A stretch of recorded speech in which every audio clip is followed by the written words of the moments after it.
कर रहे हैं कि हम अपने उम्मीदवार का ऐलान करेंगे और उस हिसाब से वो अपनी स्ट्रेटेजी बनाएंगे।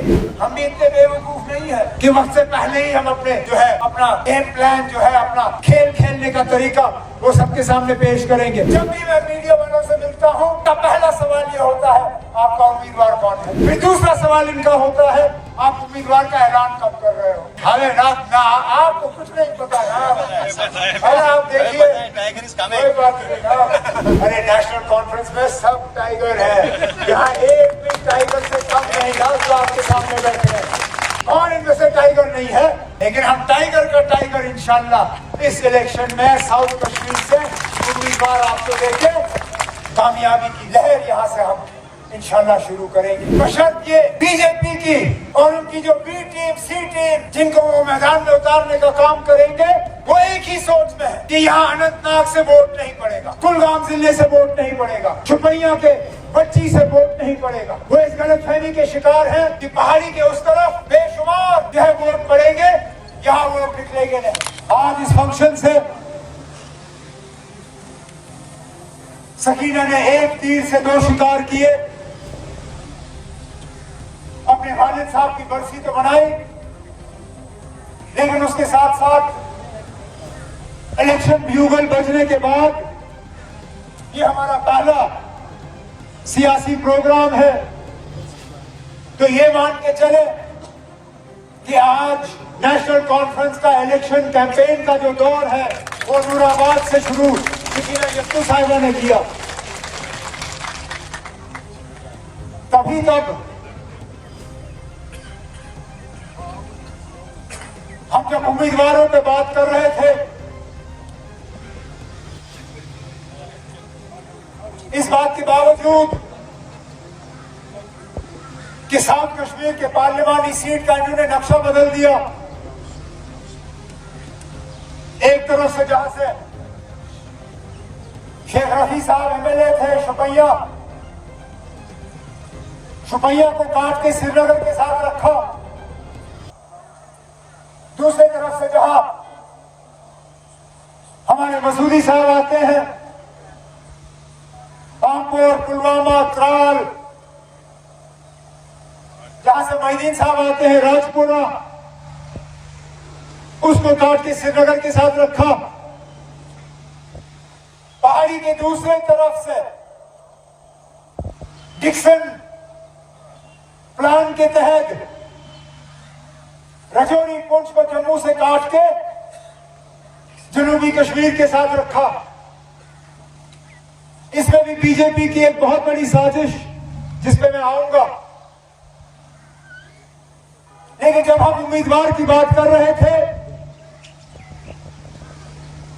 तो दो तीन नाम के अलावा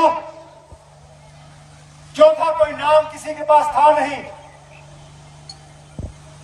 हमारे एक सीनियर साथी जो आज इस प्रोग्राम में है नहीं, उनके घर के पास एक कलवर्ट कमजोर होने की वजह से वो आ नहीं सके, आधे रास्ते वापस जाना पड़ा। उनका नाम हमारे सिटिंग एमपी गिलाम मसूदी साहब का नाम,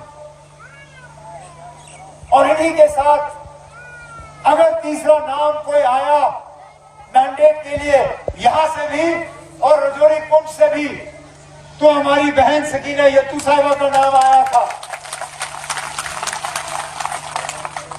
फैसला भी होना बाकी है।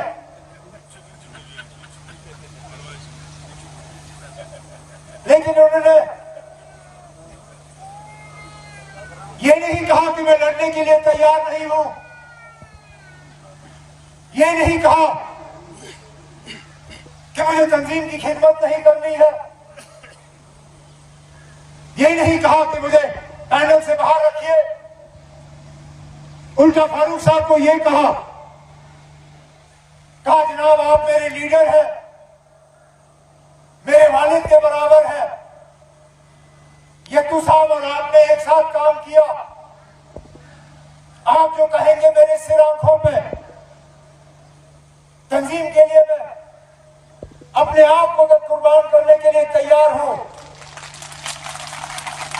लेकिन जरा इस बात पे सोचें, अगर आपने मुझे यहां से पार्लियामेंट भेजा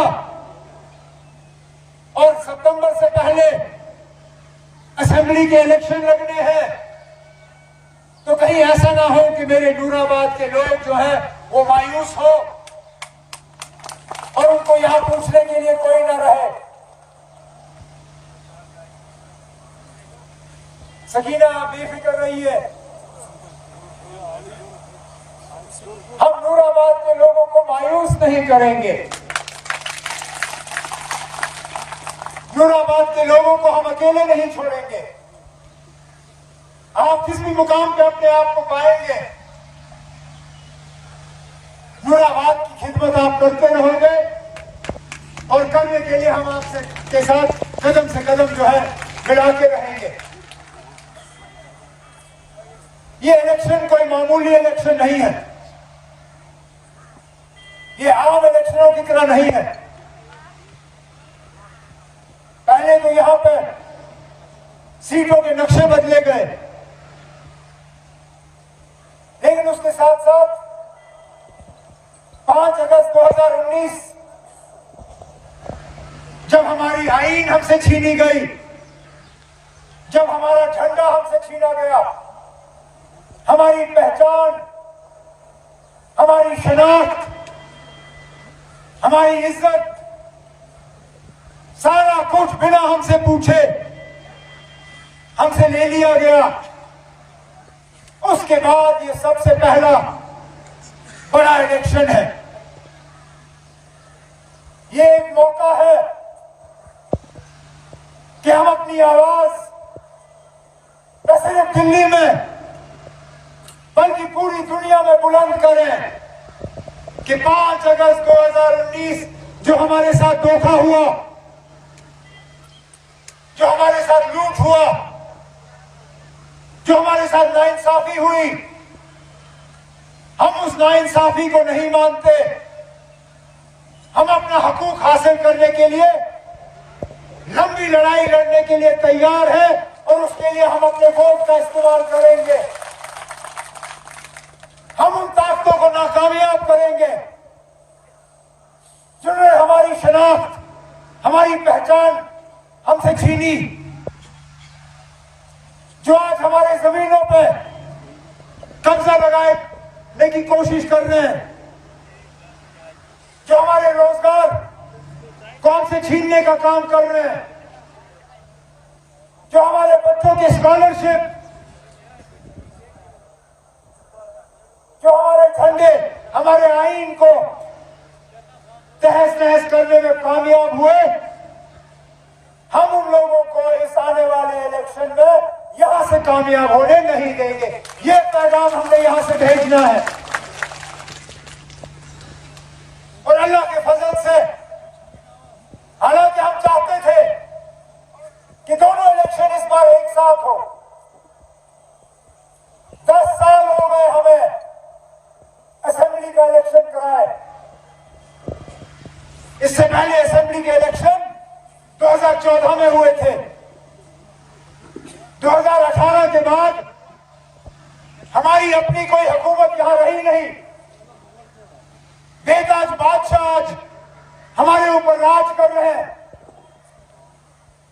अपनी मर्जी खुद चलाते, पता ही नहीं चलता कौन सा कानून कहां से लागू हो। हमारी जमीनें हमसे लेके बाहर के लोगों को दिए जा रहे हैं यहां भवन बनाने के लिए। अरे भाई, अगर आपके लोगों को आना है तो यहां होटलों की कमी नहीं है, क्यों हमारे लोगों की रोजी रोटी छीन रहे हो? एक तरफ से तो हमारी जमीन ले रहे हो, ठीक है, दूसरी तरफ से आपके यहां से जो लोग यहां रहने आते हैं, हमारे होटलों में रहते हैं, हमारी दुकानों में खाना खाते हैं, हमारी गाड़ियों में बैठ के सवार होते हैं, आपको ये भी हजम नहीं होता? आप बड़ी बड़ी इमारतें बना रहे हो जिसमें आप कमरे लाओगे और हमारे होटल में जो रहने वाले लोग हैं उनको वहां से छीन के अपने भवनों में बिठाओगे। आप करिए ये सितंबर तक, इंशाल्लाह अक्टूबर में देखेंगे ना आपके भवन का क्या हाल होगा।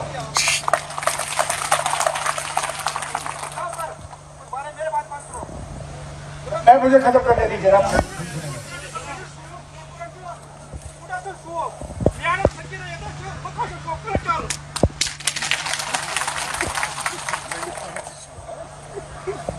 यहाँ लोग एहतजाज कर रहे हैं, रेल के प्रोजेक्ट के लिए उनकी जमीनें ली जा रही है।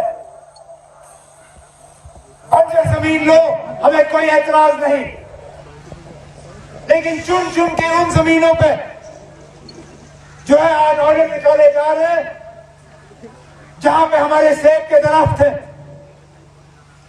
जहां से लोगों की रोजी रोटी का बंदोबस्त होता है, जहां से उनकी कमाई होती है। ये इन हमारे बेताज बादशाहों को ये बात सूझती नहीं। कहने के लिए तो दुनिया को कहते हैं कि हालात जम्मू कश्मीर के बहुत बेहतर हो गए हैं, ये थकते नहीं है, ये कहते हुए कि सारा कुछ ठीक है, पथराव भी खत्म हुआ, इलायती पसंद सोच भी खत्म हो गई, कहते हैं बंदूक भी खत्म। अरे जनाब, अगर सारा कुछ ठीक है तो आप एक साथ इलेक्शन क्यों नहीं करा सके? इलेक्शन कमीशन ऑफ इंडिया ने साफ तौर कहा कि तमाम सियासी पार्टियां चाहती थी कि जम्मू कश्मीर में लोकसभा के साथ असेंबली का भी इलेक्शन हो। रुकावट सिर्फ हमारे अफसरों ने डाला, कहा कि हमारे पास सिक्योरिटी का बंदोबस्त नहीं होगा। अरे ना, आप लोग तो खुद कहते हो कि हालात ठीक है, आप कहते हो नॉर्मल सी आ गई है, अब बंदूक का कोई खतरा ही नहीं है। अगर बंदूक का खतरा नहीं है तो फिर सिक्योरिटी का आपको इतना बंदोबस्त करना नहीं होगा। अगर करना नहीं है तो इलेक्शन करा देते। हकीकत यह है कि ये लोग, इनकी आदतें बिगड़ रही हैं।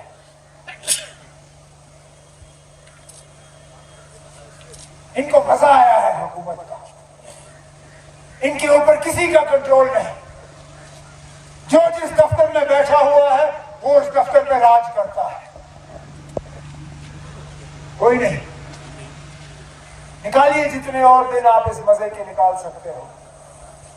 आखिरकार इलेक्शन कमीशन ऑफ इंडिया ने ये वाज़ेह तौर ये बात कब कह दी है कि सितंबर से पहले जम्मू कश्मीर में इंशाल्लाह नए तौर पे असेंबली शुरू होगी और दोबारा राज इन अफसरों का नहीं होगा, राज राजभवन का नहीं होगा, राज दिल्ली का नहीं होगा, राज दिल्ली के पार्लियामेंट का नहीं होगा। राज अगर होगा तो जम्मू कश्मीर के आवाम का राज होगा। जम्मू कश्मीर की आवाम ये तय करेगी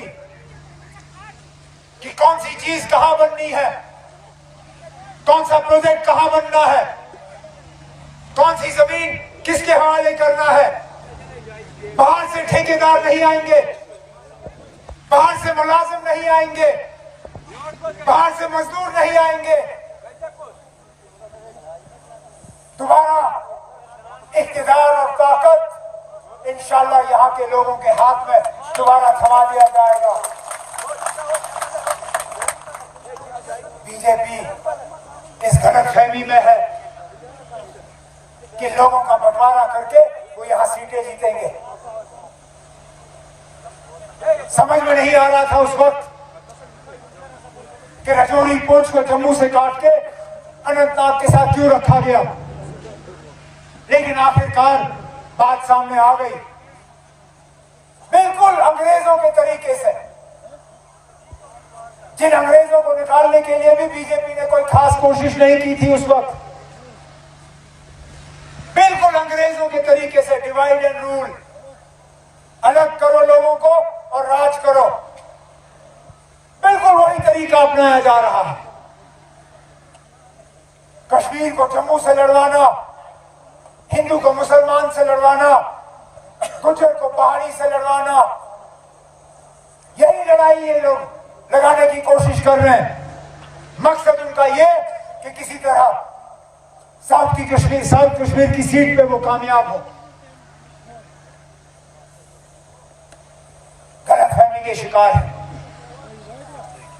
यहां लोग बेवकूफ नहीं है, वो जानते हैं बाकी मुल्क में बीजेपी का रवैया क्या है, वो जानते हैं बाकी मुल्क में क्या हाल है माइनॉरिटीज का, किस तरह सीएए पे भेदभाव किया जाता है मजहब के बुनियाद पे, किस तरह वहां पे आजादाना तरीके से अपने मजहब का खुलेआम इजहार करना, उसमें भी रोक।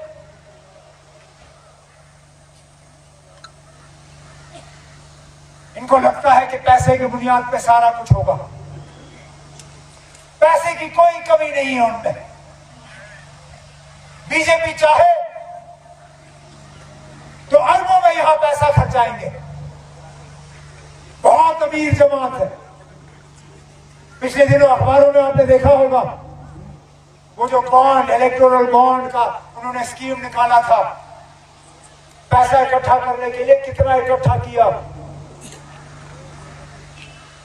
अकेले बीजेपी की जमात में 6,500 करोड़, 6,500 करोड़, 6,500 करोड़ रुपए, 6,900 के आसपास। उसके मुकाबले में हमारी जमात देखिए,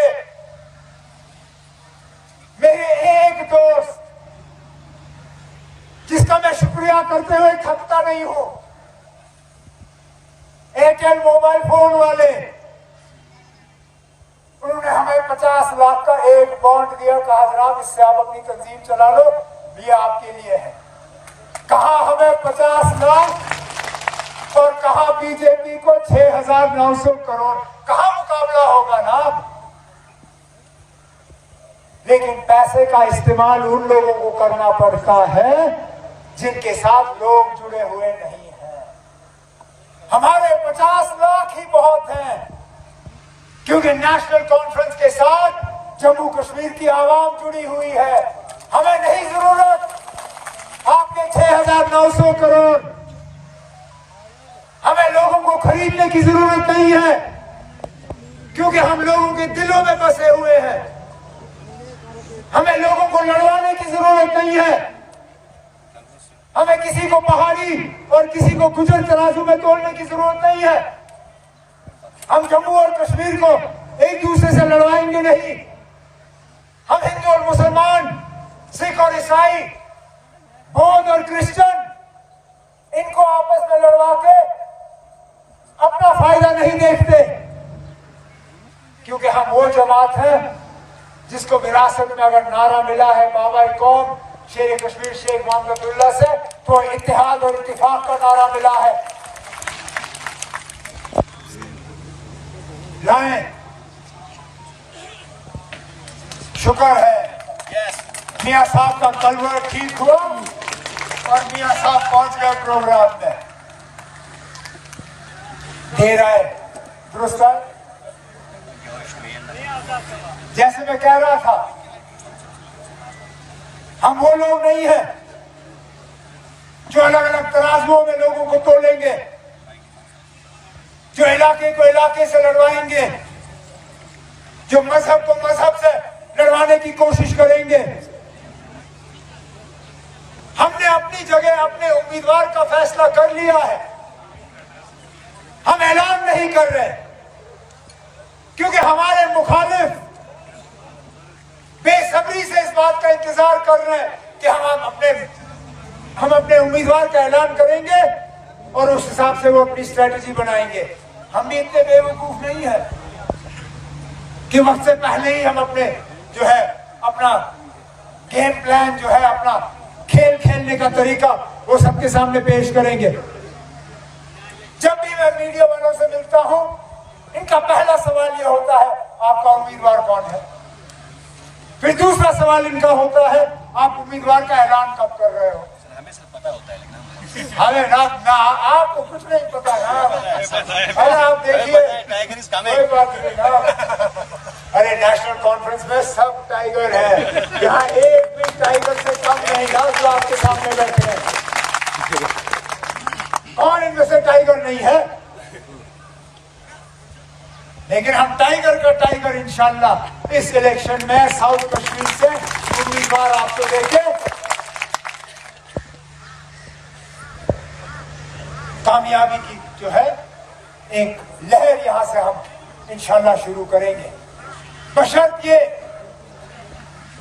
बीजेपी की और उनकी जो बी टीम, सी टीम, जिनको वो मैदान में उतारने का काम करेंगे, वो एक ही सोच में है कि यहां अनंतनाग से वोट नहीं पड़ेगा, कुलगाम जिले से वोट नहीं पड़ेगा, शुपैया के बच्ची से वोट नहीं पड़ेगा। वो इस गलतफहमी के शिकार हैं कि पहाड़ी के उस तरफ बेशुमार जो है वोट पड़ेंगे, यहां वोट निकलेंगे नहीं। इसलिए आप लोगों से मेरी मोहतबाना गुजारिश है, मेहरबानी करके इस बार वो गलती मत करिए। कोई आपको डराने के लिए नहीं आएगा, कोई आपको धमकाने के लिए नहीं आएगा, कोई आपको वोट डालने पे जो है एतराज नहीं करेगा। हमने इस बार सिर्फ ये तय करके कि दुनिया को हमने दिखाना है कि हम 5 अगस्त 2019 के फैसले को कतई कबूल करने के लिए तैयार नहीं है। भारी तादाद में बीजेपी की तमाम साजिशों का, उनके बी टीम, सी टीम, डी टीम की साजिशों का, उनके पैसों का, उनकी लालच का, उनकी हुकूमत की मशीनरी के इस्तेमाल का इंशाल्लाह पोलिंग बूथ में जाके अपने हल के बटन को कामयाब करके हमने यहां से भेजना है, क्योंकि ये सेमीफाइनल है, इसके बाद फाइनल आएगा। सेमीफाइनल हमारा अप्रैल में, इंशाल्लाह फाइनल हमारा अगस्त और सितंबर में। आप अगर दोबारा सकीना यत्तू साहिबा को न सिर्फ एमएलए बल्कि मिनिस्टर के तौर पे देखना चाहते हो, जो कि अब 10 साल हो गए इनकी गाड़ी से झंडा उतारे हुए, 10 साल बहुत वक्त होता है।